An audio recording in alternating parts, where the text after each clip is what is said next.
Everybody, Saturday sports algorithm update along with the cryptocurrency, the Sprapp coin, the coin that I've created.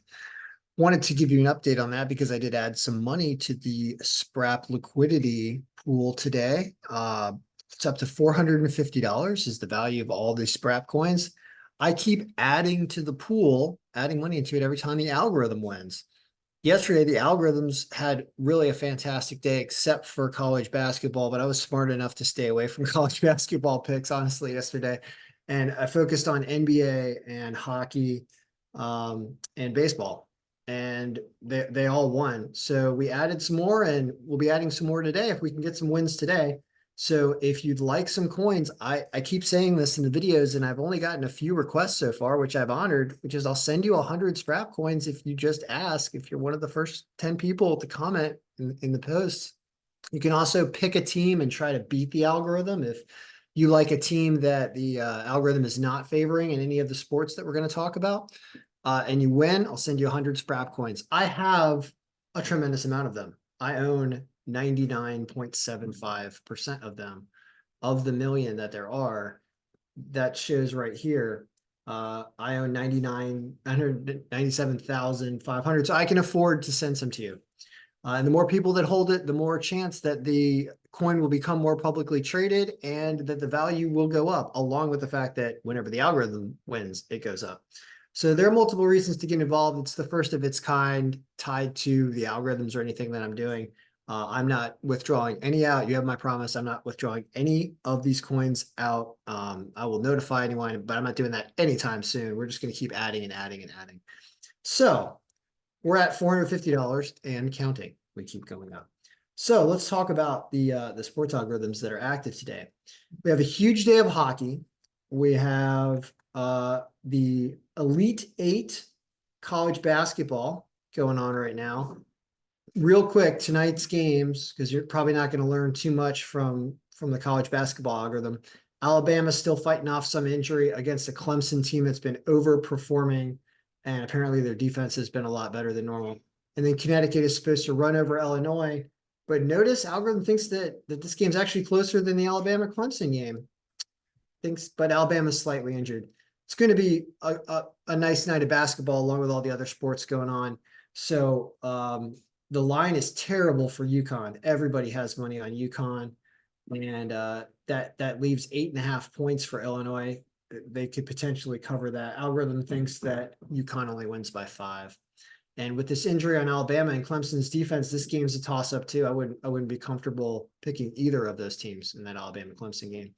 And because I might not do a video tomorrow because I'm busy doing a bunch of other work, we have the Purdue over Tennessee, but barely. But Tennessee's fighting off some injuries, and Duke over North Carolina State in the Battle of North Carolina is what it has for college basketball and the remainder of the Elite Eight of March Madness. So that's college basketball. NBA only has 3 games today because they had so many on the schedule yesterday. And NBA had such a fantastic day yesterday. It's one of the best NBA days. I hadn't updated the file for over a month, but at what it did yesterday, as we look at yesterday real quick, it goes 9-3, but it picks off underdogs everywhere. And it also shows that teams that were injured either didn't cover or didn't win. So I actually took San Antonio, everybody, at plus 300, and I won in overtime. That's why it was no problem adding to the Sprapp coin. I just crushed everything. I hit everything on a 5-team round robin last night.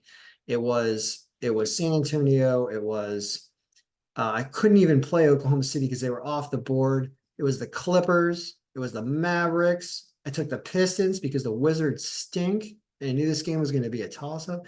Everything won here. It was just excellent day. So when you look at Saturday here, games that are starting at 5 o'clock, I think, you have a terrible line for the Magic, but they're probably going to win because the Memphis Grizzlies are so heavily injured. So really, all 3 of these teams are supposed to win. It's just that the Magic line is miserable. Celtics at only minus 230 is playable. They're healthier. Milwaukee is healthier than Atlanta, who has significant injuries. That's actually a reasonable line too for this game, given these margins. So it's Boston and Milwaukee to win. those are two picks that are going into the algorithm, kicking out that will go into the Sprapp coin if these teams win tonight. So Celtics and Bucks, that is NBA.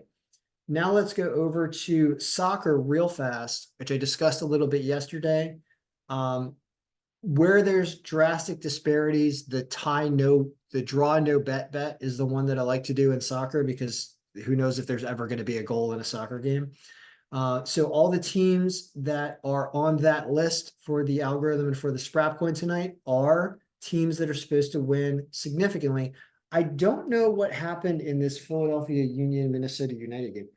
Philadelphia Union versus Minnesota United MLS score. Currently, the Philadelphia Union is leading the Minnesota United FC 2-0 in the second half. Let's put that score in there. That is very close to what we have predicted for that game. So that one didn't get in there in time. We're going to refresh here in a second. So that one's looking okay. Ones that did get in there are the LA Football Club, because they're supposed to win by more than a goal. If there's more than a goal differential, I decided to go with the tie, draw no bet. So win, draw no bet is the bet. LA Football Club stayed away from this Cincinnati Charlotte game. Inter Miami, that one. Red Bulls of New York City took that one over Orlando. Did not play the Kansas City Toronto game. Did not play the DC United Montreal game. Game is in Montreal. Did not play the Dallas Austin game. Took San Jose over the Houston Dynamo in the draw no bet. Columbus over Nashville. Notice that game's actually less than a goal, so maybe that one shouldn't have gone on that list. Less than a goal differential. Didn't play the St. Louis Real Salt Lake. Did play the LA Galaxy over the Seattle Sounders. And did not play Portland and Vancouver. And did not play the Sunday game, which is Chicago versus Atlanta yet. So those that were mentioned, those are on the list, and we'll see how the MLS algorithm does today, as it's the first time I've updated in a few weeks. So we've talked about soccer, we've talked about NBA, we've talked about college basketball. We're going to go back to baseball, actually, before we then go into more in-depth discussion about hockey. I've updated some lineups. I did do a baseball video today about how to update this file. As we refresh after we have more confirmed lineups in this list, this is the order we are getting. And the Detroit game is not over yet, and neither is the Brewers-Mets game, which is in the bottom of the 8th inning, but it is 7-2 that Milwaukee is winning. So one thing you can notice about this list, yes, Cleveland's on top. So Cleveland is absolutely part of the list. So Cleveland is on there. LA had a pitcher issue with the terrible ERA and no stats, so we're staying away from that. Arizona has been playing very well. And one thing I wanted to do to show you how we kind of look at this when we're looking at both your stats is I wanted to highlight every team in yellow here. These are all the teams that are favored under 2023 stats. We're going to go and change that now to 2024. And when we change this to 2024, we're going to get a different look of the team stats related to 2024. And we're going to refresh, and you'll see in the day pivot what I'm talking about. 2024. Only the teams in yellow that are still on this list are teams that were favored in both scenarios, both 2023 and 2024. And also the order matters. So you can see these are the teams that I went with.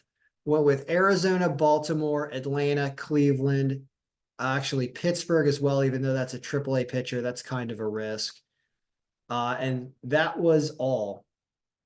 That was all, because the rest of this list goes down. So we stuck with these top four. These lines are not that bad either. So you're looking at Arizona, Baltimore, Atlanta, and Cleveland as the four that are feeding into the Sprapp coin today. So all those things I mentioned on all those sports before we get into hockey, if there is a net win in all of those games, then money gets added to the Sprapp coin. Nothing comes out of it. So set up an SUI wallet and let me send you coins, and let's keep growing this thing. So that's baseball. Now we'll talk about hockey, the sport that we'll probably be watching tonight because our Capitals are playing among other teams.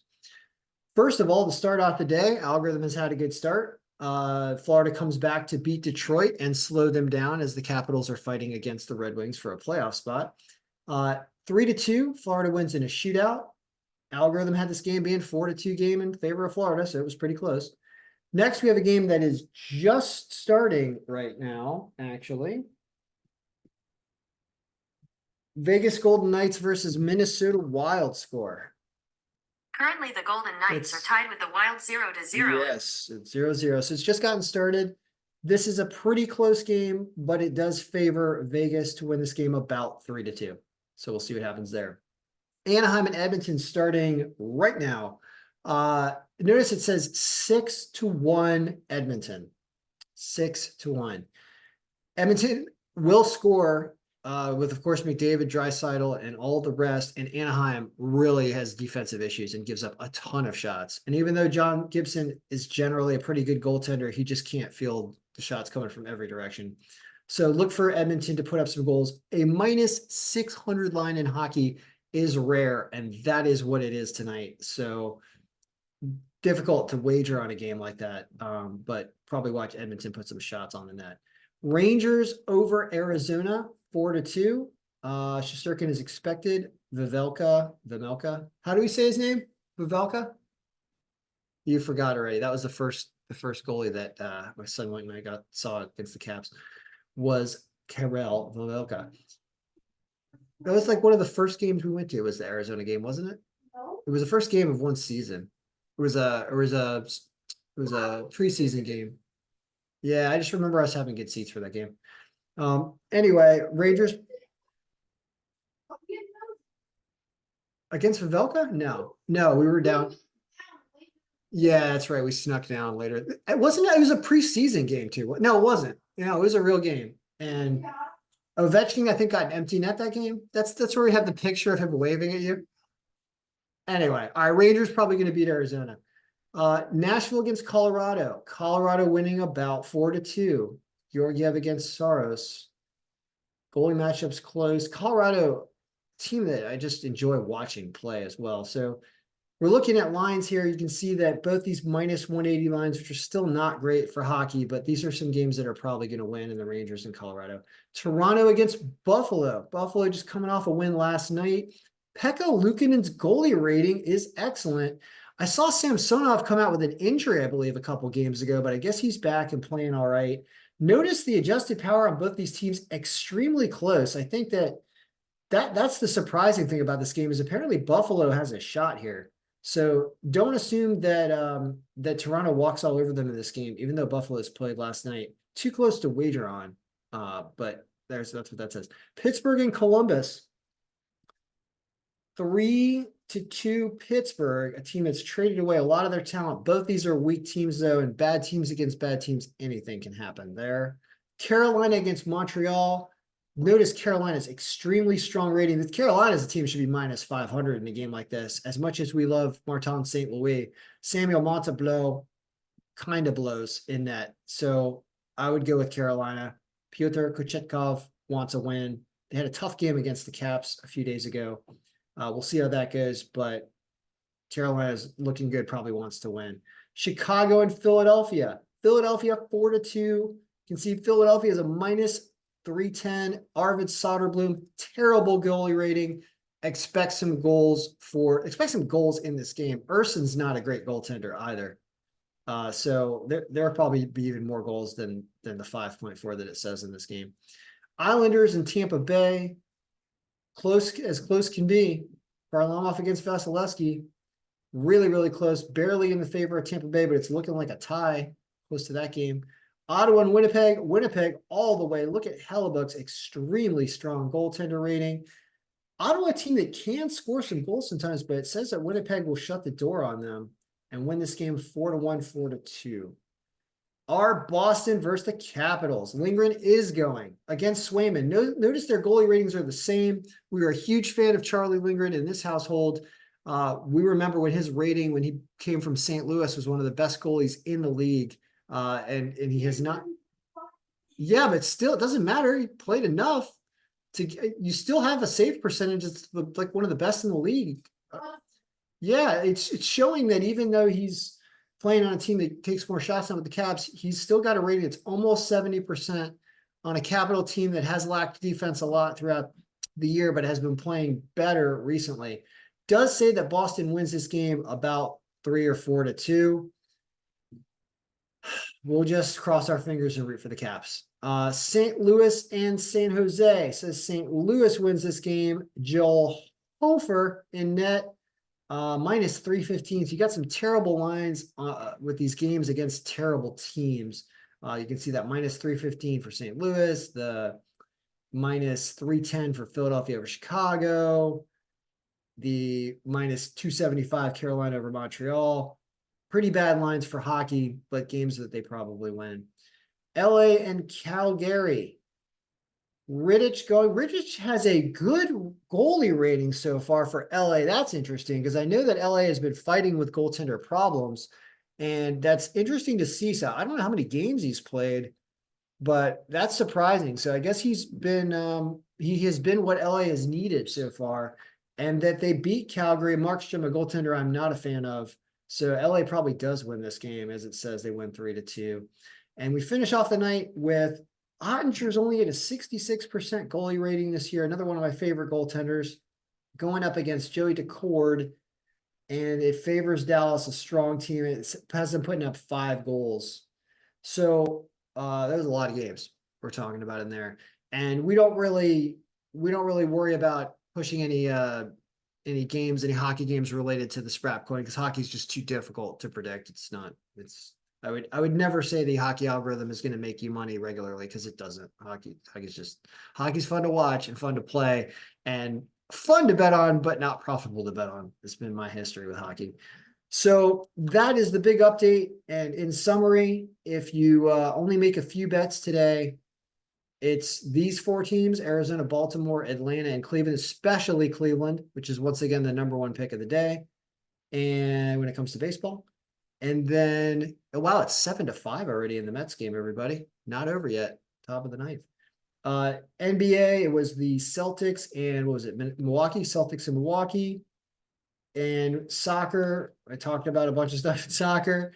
And then if you're doing March Madness tonight, it's tough. Is what it is. It's just really, really tough.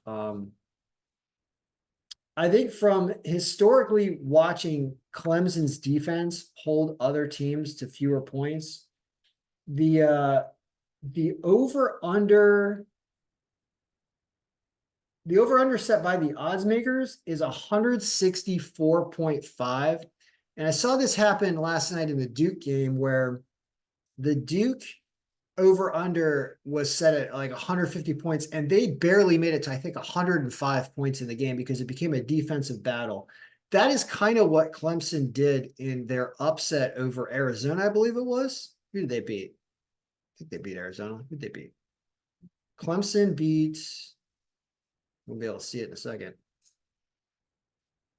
Clemson beat Clemson beat Arizona. And you can see in that game, the over-under was set at 152, and the final total points were actually 149. But it was Clemson's defense that held a normally high-scoring Arizona. So when you look at today's over-under in that game, and never make it over-under your pick of the day, ever. Let me just say that first. But because the lines are so difficult and these teams are really playing to win, that this is probably going to be more of a defensive battle. So that would lead these, when it says the algorithm predicts 169 points, well, Alabama doesn't get to 88 because of Clemson's defense. They bring this game down. It ends up being like a 78-80 type game where you're under 160. And so it probably goes under in that game. And that's something that I might watch for and see if Clemson's defense really is up to the task. Connecticut has just been walking over everybody, but people that have been commenting in these videos are really strong proponents of the Illinois team. They had them over Iowa State. Some people have Illinois to go all the way. The algorithm says this is a closer game than the Alabama-Clemson game. Like, there's all kinds of things going on here, and anything can happen. So it'll be a fun night of sports. It's certainly a busy night of sports. I'm going to be doing a bunch of payroll work while these games are going on, because I got a million other things to do, but I wanted to get this out for those who care. you can go and purchase Sprapp coins, set up an SUI wallet, or go to kenbraverman.com and buy algorithms, and I'll send you Sprapp coins as a thank you when you purchase any of the algorithms that are available there. Good luck, everybody. May all your picks be winning, and enjoy your Saturday and enjoy your Easter.